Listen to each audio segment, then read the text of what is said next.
Serial Sandiwara Radio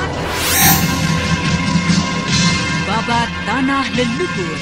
Kali ini dalam episode ke-13 dengan judul Fajar Menyingsing di Bumi Mataram.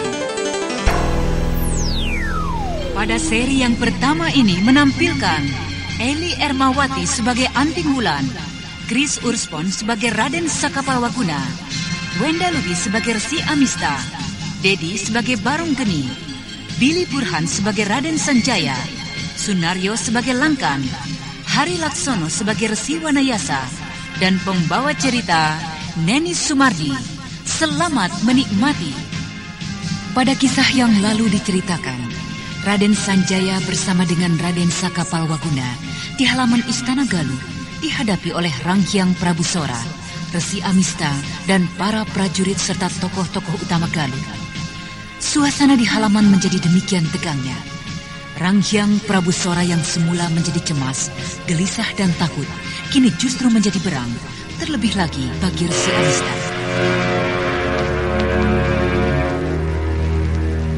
Apa yang kau katakan itu, anak muda? Kau pikir sedemikian mudahnyakah kau akan mendapatkan kembali Galuh? Kau pikir siapakah kau? Sang Hyang Brahma, Wisnu, Siwa, ataukah Durga Agung? Meminta kembali tahta Galuh dari tangan pamanmu Maharaja Agung. Tahukah kau berapa banyak harta yang dikorbankan untuk mendapatkan tahta ini? Berapa banyak jiwa yang dikorbankan untuk mahkota agung yang dikenakannya itu? Sekali lagi aku katakan, aku tidak berurusan dengan hai pendeta asing. Aku menunggu jawaban pamanku. Nah, bagaimana paman? Kau tidak akan mendapatkan semua itu, Sanjaya. Kedatanganmu mengunjungiku saat ini adalah memang satu karunia bagiku. Aku akan melenyapkanmu dari muka bumi ini. Aku akan melenyapkan duri yang selalu mengusik hatiku, mengusik ketenanganku. Kau harus lenyap. Kau harus mati hari ini di halaman ini. Amista, hamba tuanku. Hamba mengerti dan akan menyelesaikan pemuda sombong ini. Prajurit, tangkap dan bunuh kedua pemuda itu. Biarlah hamba saja yang menghadapi mereka, Raden. Ayo, serangkan mereka!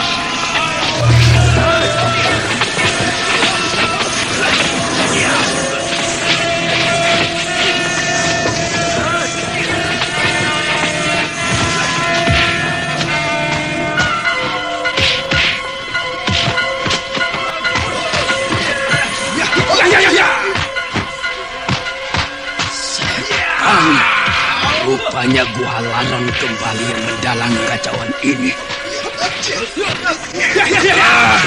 Tuan Amista, anak itu tidak bisa didiamkan saja. Biarlah anak-anak hamba yang menyelesaikannya. Hancur dan luluh lantakkan tubuh kedua anak muda itu. Jangan khawatir, Tuanku Amista. Hai Langkan, pimpin barisan 7 gelombang, selesaikan anak muda itu. Baik, Guru. Mari adik-adikku, bersiaplah.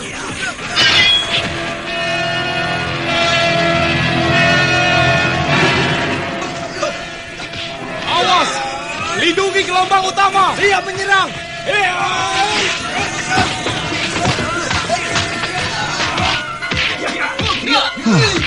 Agaknya mereka adalah saudara seperguruan dengan perwira kota Papayan yang bernama Carak Bandung. Akan tetapi kini mereka mengepung Kakang Saka dengan sebuah barisan yang tertata rapi. Kakang Saka bisa mendapat kesulitan menghadapi barisan 7 gelombang. Kincir metu tingkatan ke-7ku tidak berarti menghadapi barisan gelombang ini.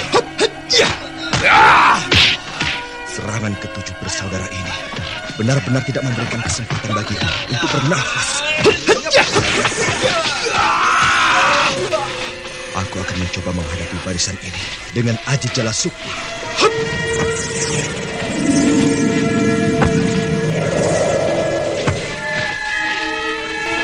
Sesaat setelah menerapkan Aji Jala Sukma, kecepatan gerak dari Raden Sakapalwaguna semakin bertambah.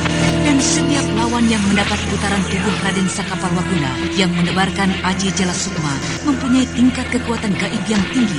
Seketika itu juga tubuh mereka menjadi berkurang tenaganya. Seluruh kekuatannya seakan-akan menjadi terhambat dan gerak dari seluruh anggota tubuhnya menjadi semakin melemah.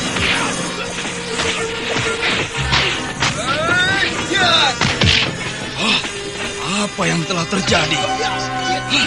Mengapa beberapa orang-orangku bertambah demikian lemahnya?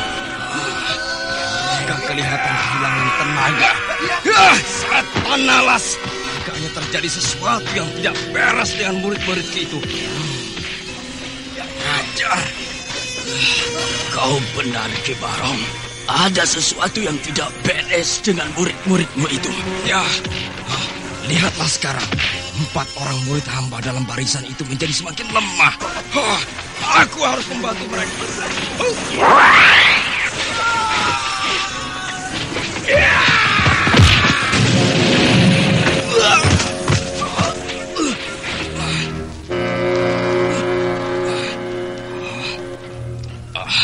Luar biasa sekali tenagamu, anak muda.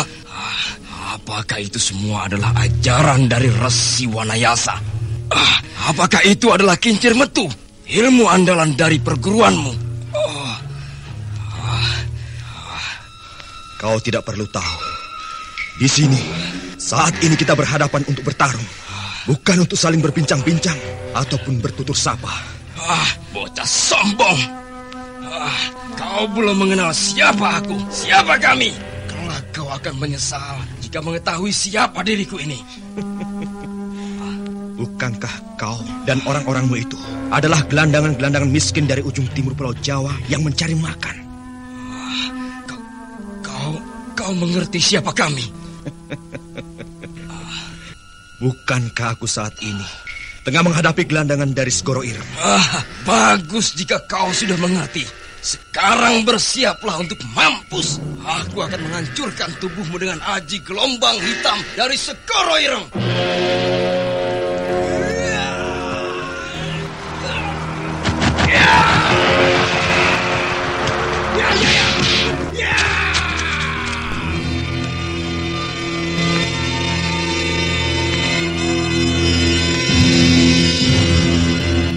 Sekarang marilah kita tinggalkan dulu pertempuran antara Raden Sakapalwaguna dengan Ki Barong Geni, murid dari perguruan Segoro Ireng dari ujung timur tanah Jawa. Sekarang kita kembali menengok Anting Wulan yang telah lama kita tinggalkan di pantai selatan.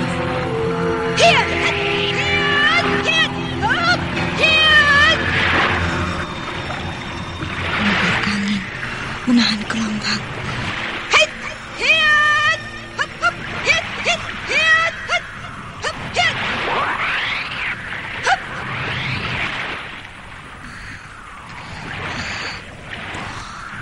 Jurus tambahan yang berhasil kuingat-ingat sebelum gua itu menjadi runtuh berhasil kukuasai. 3 tahun sudah aku memeras seluruh daya dan pikiranku untuk menyelesaikan Aji Banyu Cakrabuana tingkat kedua yang belum kudapatkan dari Sang Dewi. Jurus yang seharusnya aku selesaikan dalam waktu 6 bulan. Ya, mudah-mudahan aku tidak keliru menafsirkan semua gerak yang kuingat-ingat. Bagaimanakah dengan Kakang Saka? Apakah dia sudah semakin sempurna menguasai Aji Jala Sukma? Rasa penasaran dan rinduku untuk melihat Kakang Saka sudah semakin menjadi-jadi. Aku akan menjenguknya. Itu si Tunggul. Tunggul!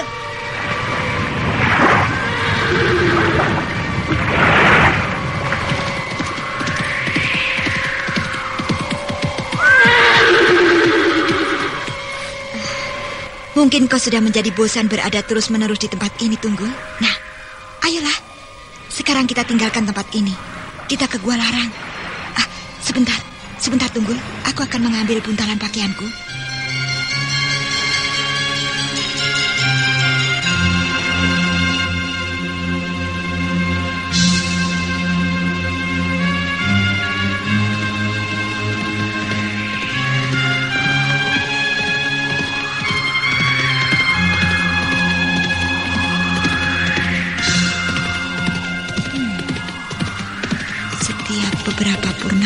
selalu menjenguknya. Tapi akhir-akhir ini, rasa penasaranku untuk memecahkan jurus-jurus yang sama-sama kuingat membuatku tenggelam dan melupakannya. Aku akan melihat kemajuannya. Hiya, hiya, hiya. Ayo Tunggul, percepat larimu. Hiya, hiya.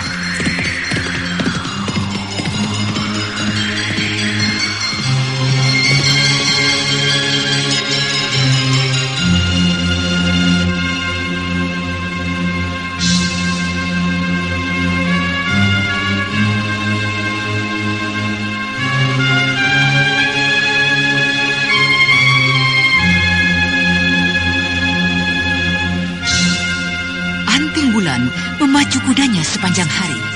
Dan ketika malam tiba, ia beristirahat beberapa saat untuk melepaskan lelah dan penat. Dan pagi hari sebelum fajar menyingsing, ia telah memacu kudanya kembali.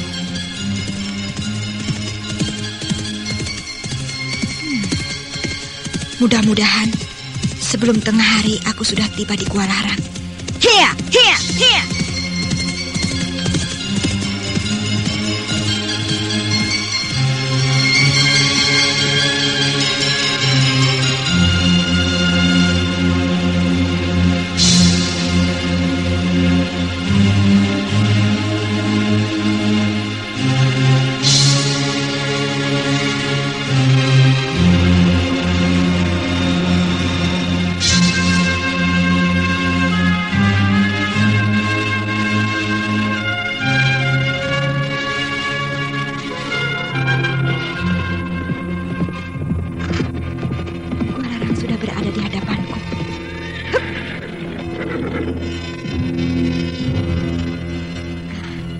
Mungkin dalam jarak beberapa puluh tombak lagi, aku akan menjumpai murid-murid Gua Larang. Sebaiknya, aku turun saja dari kudaku. Hup! Ayolah Tunggul, kita lebih mendekat lagi.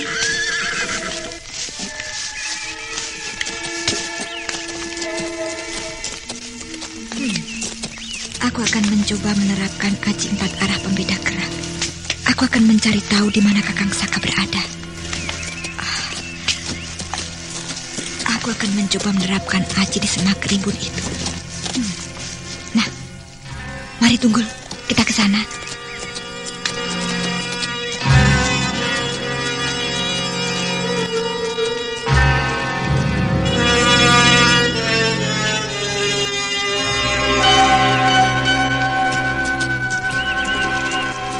Nah, kau diamlah di sini Tunggul.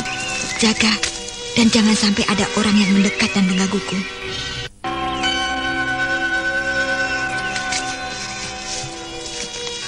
Nah, kau diamlah di sini Tunggul. Jaga. Dan jangan sampai ada orang yang mendekat dan menggangguku. Nah, kukira tempat ini cukup aman.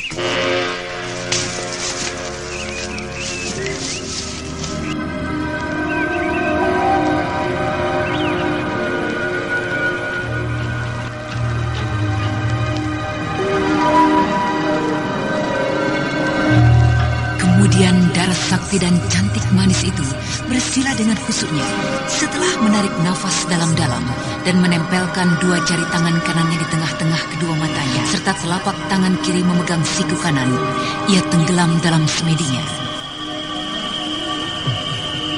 Perlahan-lahan seluruh kekuatan saktinya menyebar ke seluruh saraf-saraf di tubuhnya. Dan ketika itu juga pendengarannya menjadi sedemikian pekanya, suara-suara di sekitarnya menjadi sedemikian jelasnya. Desau angin yang halus menderu, suara serangga kecil di rerumputan berderak bagaikan pohon yang roboh. Akan tetapi, kemudian aliran nafasnya memilah-milahkan suara-suara tersebut dan mencoba mengarahkan seluruh kekuatan pendengarannya menerobos jauh hingga sampai ke sekitar pondok padepokan Gua Larang, sampai akhirnya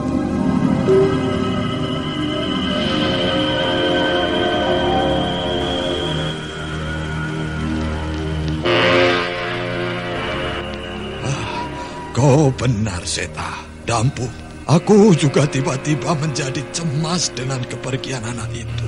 Dengan kepergian adik Pusaka. Aku jadi khawatir kepergiannya yang seorang diri itu dan melibatkan diri dalam urusan besar Raden Sanjaya. Berangkatlah segera kau ke sana. Berhati-hatilah, kuasai diri kalian. Pelajari setiap keadaan sebelum bertindak dan mengambil keputusan. Akan saya patuhi semua pesan Eyang. Jika tidak ada lagi yang akan Eyang sampaikan, kami mohon pamit. Iya. Aku rasa sudah cukup. Berangkatlah. Semoga Dewata Agung, penguasa sumber air suci, melindungi kalian. Kami mohon pamit, Eyang. Selamat tinggal, Eyang.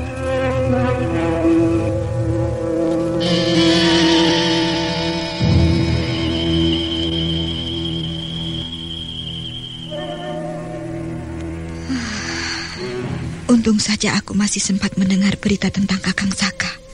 Jadi, Kakang Saka berangkat dengan adik Sanjaya.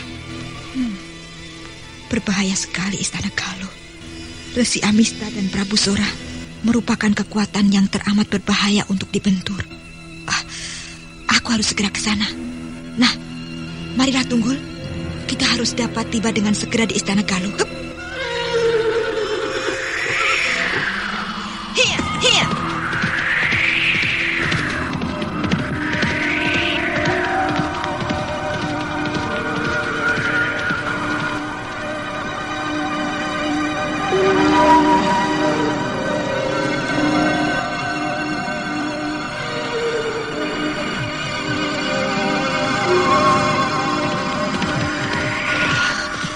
Aku harus segera tiba di Istana Galuh sebelum terjadi sesuatu dengan Kakang Saka dan juga adik Sanjaya. Hiya!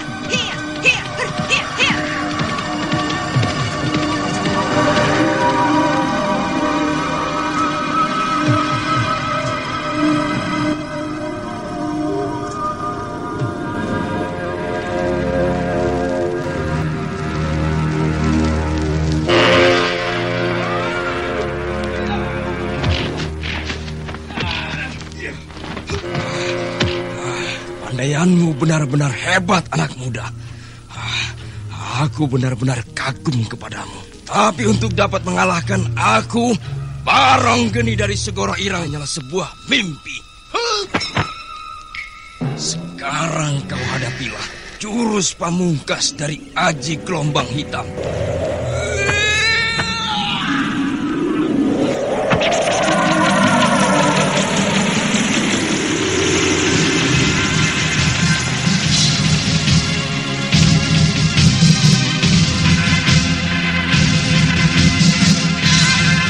Ki Baronggeni dengan kaki terpentang dan kedua tangan terangkat tinggi-tinggi berteriak nyaring dan penuh kekuatan yang menghentak dada. Seketika itu juga udara di sekeliling arena menjadi sedemikian panas membara dan teriakan dari Ki Baronggeni terus melengking menghentak dada. Puluhan prajurit-prajurit di pinggir arena mulai tumbang berjatuhan tidak sadarkan diri.